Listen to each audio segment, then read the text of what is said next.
大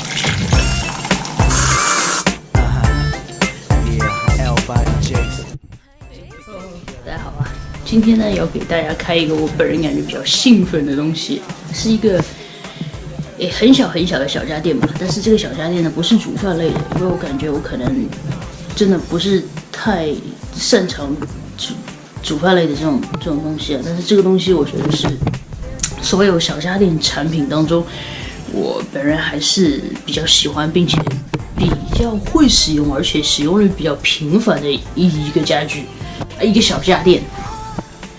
来看一下，我今天刚刚收到的这个德龙的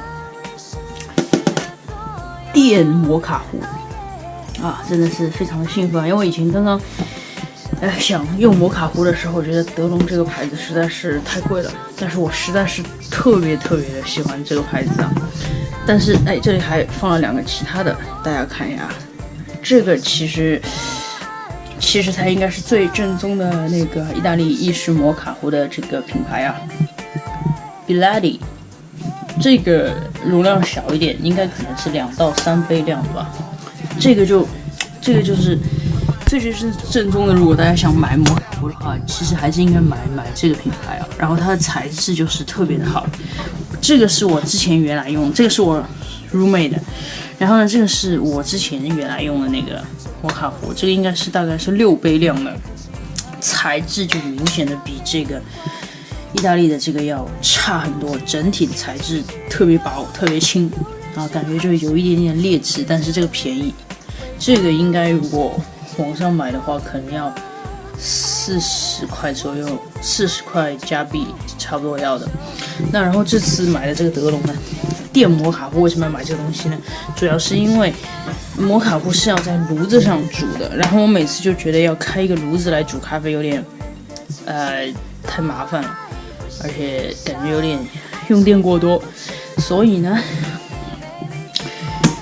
终于还是入了这款德龙的电摩卡壶。当然，在淘宝也其实是可以应该买到一些个电加热的摩卡壶底座的。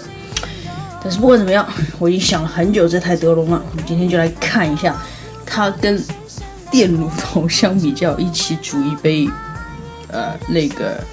同时煮的话，到底是哪个感觉更省电，或者说是更快？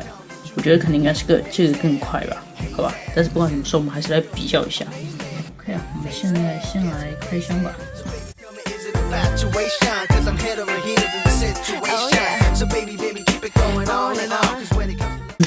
说明书跟保修哈，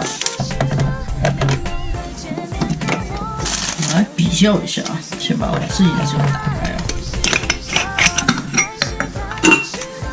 我这个滤网呢就比较普通啊，比较单薄。看看它的呢，这个也是比较的普通，但是它上面呢又多了一层网罩啊，等于说我看看，它这里还有一层双层，这个上面的这个 pot 里面一定会有一层这个滤网啊。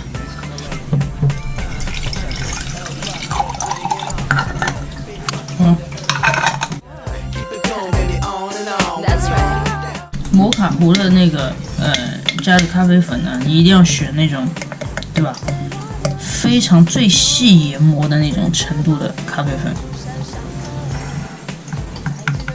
我就放少一点啊。其实如果是喝那个意式浓缩，就是 espresso 的话，是要放平的，要跟这个东西，要跟这个滤网是齐平的。但是我就不放那么多了，因为放那么多的话，其实是蛮浓的，真的很浓的。然后你用这个咖啡的那种压盖的压一下，压平，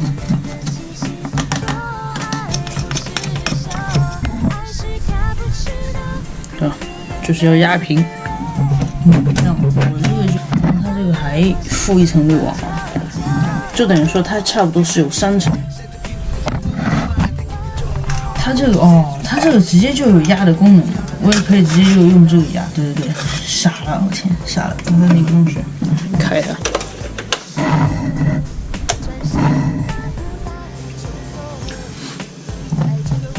好，我们看一下，差不多是同一时间，这个电摩卡壶，我的妈呀，吓死我了！哎，你看，现在这里是猫，哎呦我天，这个时候我平时就会关掉，就是让它用一点余温，可能还有一些水会倒吸上来。这里的话，它已经不往外冒了，应该是。这个应该已经是好了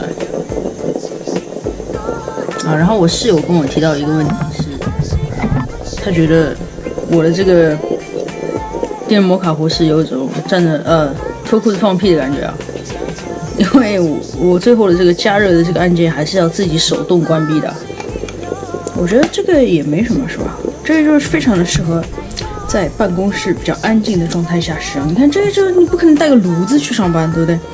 对，但是你带一个这样的小的电摩卡壶去上班，这个就是合理的，是不是？啊，那现在把它关了就可以了。我们这边看看，汁液已经都全部都煮好了。我们应该倒出来看一下喝的口感啊。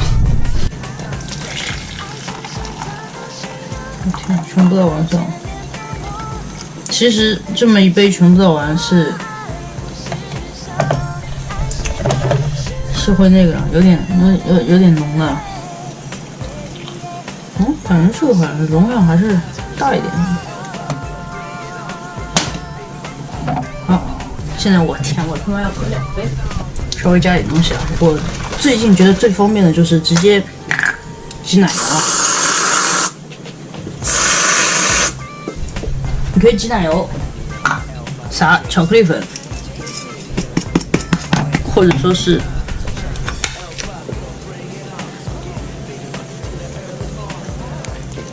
OK，